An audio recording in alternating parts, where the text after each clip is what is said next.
Bassirou Diomaye Diakhar Faye c'était de élire Ousmane Sonko def ko président de la République est-ce que yàlla nee na waaw yàlla nee na déedéet Bassirou yow mi jëloon engagement yóbbu Ousmane mu nekk président yow yaa koy doon Bassirou mënu woon gëm loolu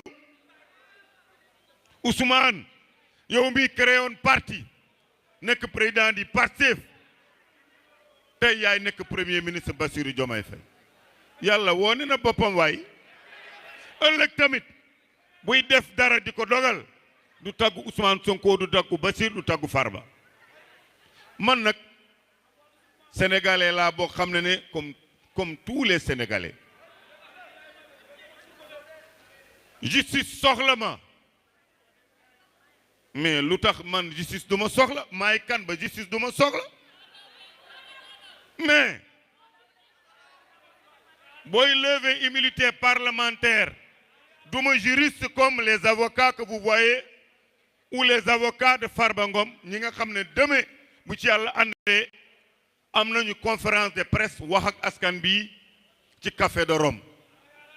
ça je parle ça à la presse à 15 heures tout le pôle des avocats de Farba Ngom ñoom dinañu dugg ci droit bi ba mu saf-saf en ce moment nag askan bi xam lu xew man bëgguma wax droit mais Farba Ngom est à Matam nga ñëw ba Agnam ce sera ton dernier mandat waay Ousmane doo yàlla waay Ousmane doo yàlla waay Ousmane doo yenente bi waay Ousmane doo yenente bi man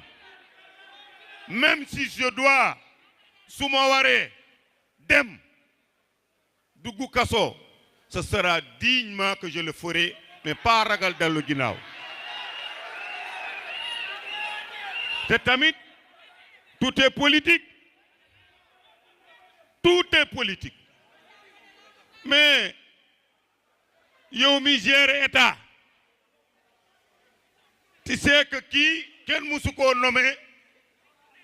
ministre nu directeur général mais yàlla nag ñëpp la fi nekkal de dooma may yàlla duma may mais yaay kan walla man waruma am xaalis man xaalis ci tur kan lañ ko bind waay Ousmane allons bu ñuy toog di waxu situation judiciaire bu Farba Ngom dinañ ci limaale lu bari de nañu xool li nekk suñu kanam wax ju bari bi jaru ko inchallah en tout cas bandiraɓe mi famno on seeɗa rek goto fof yo hakkille mum yeed faama so waaruji gartirama o wiyatno ko Macky Sall yiɗa Casamance naaɓe